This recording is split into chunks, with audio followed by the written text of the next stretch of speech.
Going through a party in the county jail. The prison band was there and they began to wail. The band was jumping and the drum began to swing. You should have heard this knocked out jailbird sing that rock. Muitos de vocês devem saber quem é esse cantor, o famoso rei do rock, Elvis. Pois é, aposto que você tenha pensado nele. Afinal, ele ganhou este prêmio e é muito famoso em várias partes do mundo, sendo reconhecido como um grande cantor de rock. Tente lembrar de outras bandas de rock.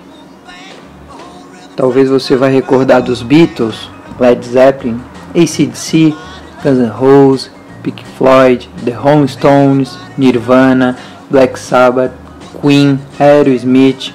Sabe o que elas têm em comum? Os seus integrantes são brancos. Mas você sabia que na verdade o rock foi um gênero musical inicialmente criado por negros norte-americanos que só se tornou popular através de cantores brancos? O rock surgiu por meados do século 50 nos Estados Unidos. Vindo de uma mistura de vários estilos musicais negros como jazz, blues, folk, funk, gospel e soul, um dos pioneiros do gênero também foi um cantor negro chamado Chuck Berry. A questão é que o gênero só começou a fazer real sucesso quando caiu na boca de cantores brancos, como Elvis Presley, que é até hoje conhecido como o rei do rock. Isso se trata de apropriação cultural, que é o assunto do vídeo de hoje. O termo apropriação cultural vem do ato de se apropriar de hábitos, comportamentos, vestuários e objetos de um grupo social marginalizado, seja ele de caráter religioso, histórico, físico ou de expressão. A apropriação cultural é o uso da cultura do outro sem emanar significado, apenas por entretenimento ou estética, retirando os créditos daquele povo sobre sua própria cultura.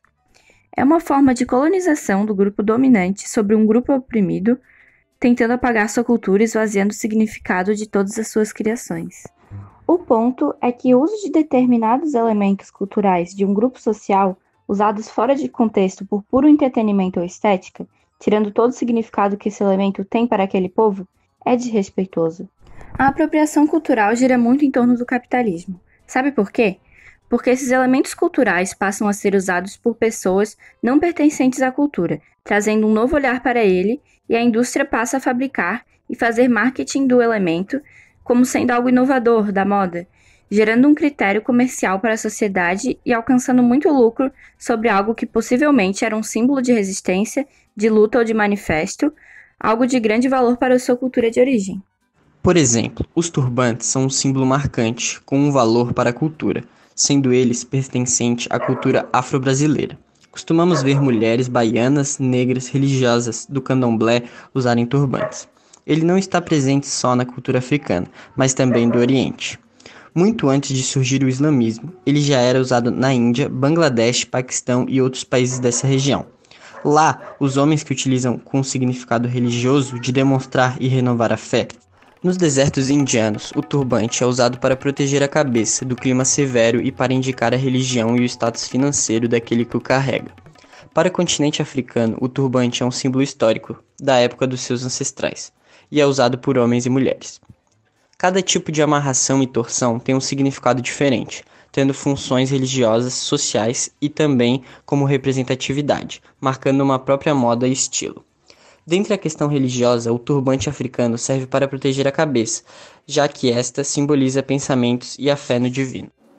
Com a miscigenação ocorrente no Brasil, os descendentes de negros africanos também usavam roupas e acessórios provindos de seu continente, mas como aqui tinham a condição de escravo, suas peças eram limitadas. No entanto, os significados não deixaram de existir. O uso do turbante pelos negros afro-brasileiros é de extremo valor, semelhante à população da África, aqui tinha também um propósito de identificação cultural negra. Portanto, quando uma pessoa branca coloca um turbante, ela muito provavelmente vai ser admirada como uma pessoa fashion. Talvez até dará entrada a uma nova moda. E com isso, todo o verdadeiro valor que um turbante tem para a cultura será perdido. As pessoas vão passar a ver um turbante como um acessório, algo da moda, e o sentido de luta que ele representa vai ser esvaziado. Na época da colonização, o cabelo era algo muito forte e de extrema importância para os negros. Sabendo disso, muitos colonizadores raspavam os cabelos dos escravos para que eles perdessem essa força que carregavam consigo. Durante a época colonial no Brasil, os negros não podiam ter dinheiro e eram poucos alimentados.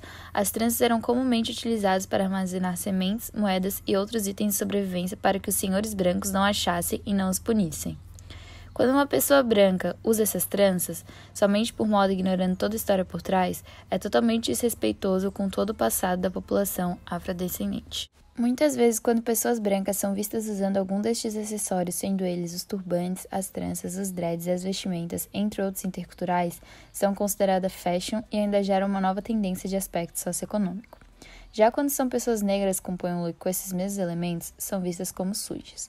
Por exemplo, quando um afrodescendente usa tranças ou dreads, sofre a humilhação por serem questionadas como: "Você não lava seu cabelo? Não deu tempo de você se arrumar e por isso veio assim?"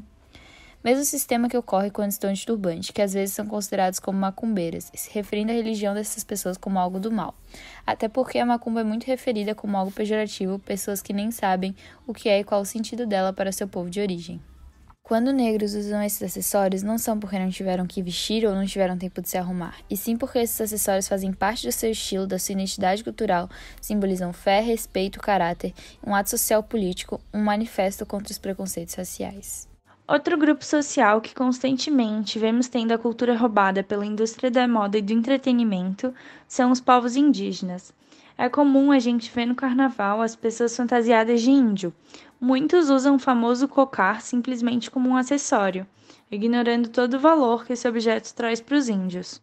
Para a população indígena, considerando que essa é composta por muitos grupos e cada um tem a sua cultura, religiosidade e os rituais, o cocar é sinal de orgulho e respeito. Nas diferentes tribos existentes, ele é produzido de uma maneira, podendo assim servir como forma de identificar a qual grupo ele pertence. Mas, em geral, o cocar não é um chapéu como muita gente sai usando em blocos e festas.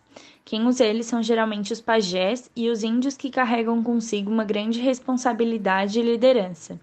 É como uma coroa de honra, carregada também por caciques e tuxauás. Às vezes é até mesmo usado como um rito de conexão com seus ancestrais, com a natureza e usado nos festivais da própria cultura indígena. Portanto, não faz sentido algum a branquitude usar e justificar que está homenageando esse povo ou até mesmo lhes ajudando de alguma forma. Muito pelo contrário, está agindo com total desrespeito. Mas para você ainda não ficou claro o que significa se apropriar de uma cultura, vamos pensar num outro exemplo.